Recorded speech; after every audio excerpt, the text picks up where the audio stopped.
ಲೋಕಾರ್ಪಣೆಗೊಳ್ಳುವ ಮೊದಲೇ ಗೋದಾಮು ಅಧ್ವಾನ 25 ಲಕ್ಷ ರೂಪಾಯಿ ವೆಚ್ಚದ ರೈತ ಗೋಡಾನ್ ಕಳಪೆ ಕಾಮಗಾರಿಯಾಗಿದೆ. ಇಲ್ಲಿ ಗದಗದಲ್ಲಿ ಜನರ ತೆರಿಗೆ ಹಣವನ್ನ ಲೂಟಿ ಮಾಡಿ ಅವ್ಯವಹಾರವನ್ನ ಮಾಡಿರುವುದು ಬೆಳಕಿಗೆ ಬರ್ತಾ ಇದೆ. 25 ಲಕ್ಷ ರೂಪಾಯಿ ವೆಚ್ಚದಲ್ಲಿ ರೈತ ಗೋಡಾನ್ ನಿರ್ಮಾಣ ಮಾಡಿದ್ರು. ಆದರೆ ಇಲ್ಲಿ ಕಳಪೆ ಕಾಮಗಾರಿ ಆಗಿದೆ. ಜನರ ತೆರಿಗೆ ಹಣ ಲೂಟಿ ಮಾಡಲಾಗಿದೆ. ಸರ್ಕಾರದ ಯೋಜನೆ ಗಾಳಿಗೆ ತೂರಿದ್ದಾರೆ ಅಧಿಕಾರಿಗಳ ನಿರ್ಲಕ್ಷ್ಯದಿಂದ ಈ ರೀತಿ ಆಗ್ತಾ ಇದೆ. ಪವರ್ ಟಿವಿ ಸಂಪರ್ಕಿಸೋಕೆ ಯತ್ನಿಸಿದ್ರು ಕೂಡ ಅಧಿಕಾರಿ ಕೈಗೆ ಸಿಗ್ತಾ ಇಲ್ಲ. ಪ್ರತಿದಿನ ಕುಂಟು ನೆಪ ಹೇಳಿ ಕಚೇರಿಗೆ ಬರ್ತಾ ಇಲ್ಲ. ಫರ್ವೇಜ್ ಅಂತೇಳಿ ಇವರ ಹೆಸರು. ಬಟ್ ಸರ್ಕಾರದ ಹಣ, ಜನರ ತೆರಿಗೆ ಹಣ ಅದು ರೈತರಿಗೆ ನೆರವಾಗಬೇಕಿತ್ತು ಆ ಗೋದಾಮಿನಿಂದ. ಆದರೆ ಅಲ್ಲಿ ಆಗಿರೋದು ಅವ್ಯವಹಾರ. ಇವತ್ತು ನಾಳೆ ಬೀಳುವ ಸ್ಥಿತಿಯಲ್ಲಿ ಒಂದು ಕಟ್ಟಡ ಇದೆ, ಗೋದಾಮಿದೆ, ಗೋಡಾನ್ ಇದೆ ಅಂತ ಹೇಳಿದ್ರೆ ಏನಾಗ್ತಾ ಇದೆ, ಇಲ್ಲಿ ಎಷ್ಟರ ಮಟ್ಟಿಗೆ ಕಳಪೆ ಕಾಮಗಾರಿ ಮಾಡಿದ್ದಾರೆ. 25 ಲಕ್ಷ ರೂಪಾಯಿ ಖರ್ಚು ಮಾಡಲಾಗಿದೆ. 25 ಲಕ್ಷ ರೂಪಾಯಿ. ಆದರೆ ಇವತ್ತು ನಾಳೆಯೂ ಬಿದ್ದು ಹೋಗುತ್ತೆ ಎನ್ನುವಂಥ ಪರಿಸ್ಥಿತಿ ನಿರ್ಮಾಣ ಆಗಿದೆ. ಗದಗದಲ್ಲಿ ನಡೆದಿರುವಂಥ ಘಟನೆ ಇದು. ಸದ್ಯ ಸಾರ್ವಜನಿಕರಿಂದ ದೊಡ್ಡ ಮಟ್ಟದ ಆಕ್ರೋಶ ವ್ಯಕ್ತವಾಗ್ತಾ ಇದೆ.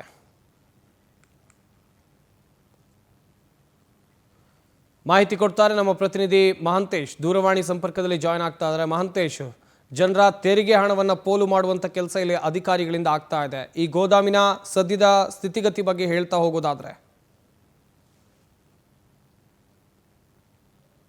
ಏನು ರೈತರ ಗೋದಾಮ್ ಅಂತಂದು ಏನ್ ನಿರ್ಮಾಣ ಆಗಿದೆ, ಆ ಗೋಚರ ನಿರ್ಮಾಣ ಸಹಿತ ಇವತ್ತು ಲೋಕಾರ್ಪಣೆಗೊಳ್ಳಬೇಕಾಗಿತ್ತು. ಲೋಕಾರ್ಪಣೆಗೊಳ್ಳುವ ಮುಂಚೆ ಸಹಿತ ಇದರ ಏನು ಕಳಪೆ ಕಾಮಗಾರಿ ಅಂತ ಸಾರ್ವಜನಿಕರು ಆಕ್ರೋಶವನ್ನು ವ್ಯಕ್ತಪಡಿಸಿರ್ತಕ್ಕಂಥದ್ದು. ಸದ್ಯ ಇದಕ್ಕೆ 25 ಲಕ್ಷ ರೂಪಾಯಿ ವೆಚ್ಚದಲ್ಲಿ ಈ ಗೋದಾಮನ್ನ ನಿರ್ಮಾಣ ಮಾಡ್ತಕ್ಕಂಥದ್ದು. ಎಲ್ಲೋ ಒಂದ್ ಕಡೆ ಈ ಗೋದಾಮ್ ಸಹಿತ ವಾಲಿರ್ತಕ್ಕಂಥದ್ದು, ಏನು ಕಟ್ಟಡಗಳು ಸರಿ ಇರತಕ್ಕಂಥದ್ದು, ಬಿರುಕು ಬಿಟ್ಟಿರ್ತಕ್ಕಂಥದ್ದು, ಈ ರೀತಿಯಾದ ಅವ್ಯವಸ್ಥೆಯ ಒಂದು ಆಗರ ಆಗಿದೆ ಅಂತಾನೆ ಹೇಳ್ಬೋದು. ಆದ್ರೆ ಇದಕ್ಕೆ ಅಧಿಕಾರಿಗಳು ಸಹಿತ, ಕೃಷಿ ಅಧಿಕಾರಿಗಳು ಸಹಿತ ಇದನ್ನು ನಾವಿನ್ನೂ ನಮ್ಮ ಕೈಗೆ ತಗೊಂಡಿಲ್ಲ. ಇದು KRDL ಅಧಿಕಾರಿಗಳು ನಿರ್ಮಾಣ ಮಾಡ್ತಕ್ಕಂಥದ್ದು. ಇವರು ಅದನ್ನು ನಾವೆಲ್ಲ ಪರಿಶೀಲನೆ ಮಾಡಿ ಈ ಒಂದು ಗೋದಾಮನ್ನು ನಮ್ಮ ಕೈವಶವನ್ನು ಮಾಡ್ಕೊಂತೀವಿ ಅಂತ ಒಂದ್ ಕಡೆ ಹೇಳಿದ್ರೆ, ಇದು ಎಲ್ಲೋ ಒಂದ್ ಕಡೆ ಸರ್ಕಾರದ ದುಡ್ಡು ಎಲ್ಲೋ ಒಂದ್ ಕಡೆ ಹಾಳಾಗ್ತಾ ಇದೆ. KRDL ಅಧಿಕಾರಿ ಆಗಿರ್ಬೋದು, ಅವರು ಸಂಬಂಧಪಟ್ಟ ಇಲಾಖೆ ಅಧಿಕಾರಿಗಳಿರ್ಬೋದು, ಎಲ್ಲೋ ಒಂದ್ ಕಡೆ ಇವರು ಎಲ್ಲರೂ ಭ್ರಷ್ಟಾಚಾರದಲ್ಲಿ ಮುಳುಗಿ ಎದ್ದಿದ್ದು ಅಂತ ಮಾಹಿತಿ ಸಹಿತ ಕಂಡು ಬರ್ತಕ್ಕಂಥದ್ದು. ಸದ್ಯ ಇದಕ್ಕೆ ಸಹಿತ ಗೋದಾಮಿಗೆ ಸಹಿತ ರೈತರು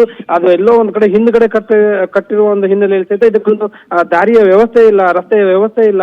ಅದಕ್ಕೆ ಸಾರ್ವಜನಿಕರಾಗಿರ್ಬೋದು, ರೈತರಾಗಿರ್ಬೋದು ಎಲ್ಲರೂ ಸಹಿತ ಆಕ್ರೋಶವನ್ನು ವ್ಯಕ್ತಪಡಿಸ್ತಾ ಇದ್ದಾರೆ.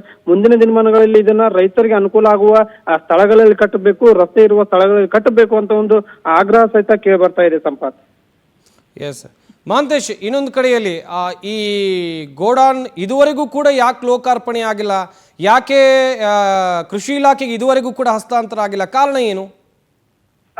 ಇದೇ ಸಂಪತ್ತು ಕಾರಣ ಇದೆ. ಏನಂದ್ರೆ ಈ ಕಟ್ಟಡ ಇದೆಯಲ್ಲ, ಆ ಕಟ್ಟಡ ಸಹಿತ ಪೂರ್ಣ ಕಳಪೆ ಕಾಮಗಾರಿ ಆಗಿರೋ ಹಿನ್ನೆಲೆ ಸಹಿತ ಕೃಷಿ ಅಧಿಕಾರಿಗಳು ಅದನ್ನ ತಮ್ಮ ತೆಕ್ಕೆಗೆ ತಗೊಳ್ತಾ ಇಲ್ಲ. ಇದು ಎಲ್ಲೋ ಒಂದ್ ಕಡೆ ಅಧಿಕಾರಿಗಳು ಸಹಿತ ಇದು ಸರಿಯಾಗಿ ನಿರ್ಮಾಣ ಆಗಿಲ್ಲ ಅಂತಂದು ಯಾರಿಗೆ ಕೊಟ್ಟಿದ್ರು, KRDL ಅಧಿಕಾರಿ ಆಗಿರ್ತಕ್ಕಂಥ AEE ಪರ್ವೀಜ್ ಧಾರವಾಡ ಏನಿದ್ರೆ ಅವ್ರಿಗೆಲ್ಲ ಇದು ಮಾಹಿತಿಯನ್ನ ಕೊಟ್ಟಿರ್ತಕ್ಕಂಥದ್ದು. ಹಿನ್ನೆಲೆ ಸಹಿತ ಇದು ನಮ್ಗೆ ಸರಿಯಾಗಿ ನಿರ್ಮಾಣ ಮಾಡಿ ಕೊಡ್ಬೇಕು ಅಂತಂದು ಅಧಿಕಾರಿಗಳು ಅವರಿಗೆ ಲಿಖಿತವಾಗಿ ದಾಖಲೆಯನ್ನ ಕೊಟ್ಟಿದ್ದೀವಿ. ಹೀಗಾಗಿ ನಾವು ಅದನ್ನ ನಮ್ಮ ಕೈ ವಶವನ್ನು ತೆಗೆದುಕೊಂಡಿಲ್ಲ ಅಂತಂದು ಕೃಷಿ ಅಧಿಕಾರಿಗಳು ಸಹಿತ ಹೇಳ್ತಕ್ಕಂಥದ್ದು.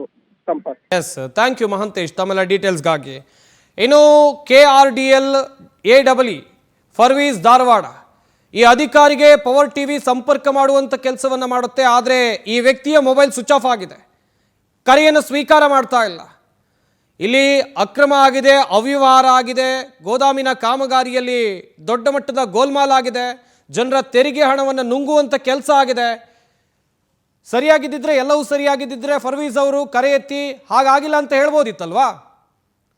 ಸದ್ಯ ಅಧಿಕಾರಿಗಳ ನಡೆ ದೊಡ್ಡ ಮಟ್ಟದ ಅನುಮಾನಕ್ಕೆ ಕಾರಣವಾಗ್ತಾ ಇದೆ.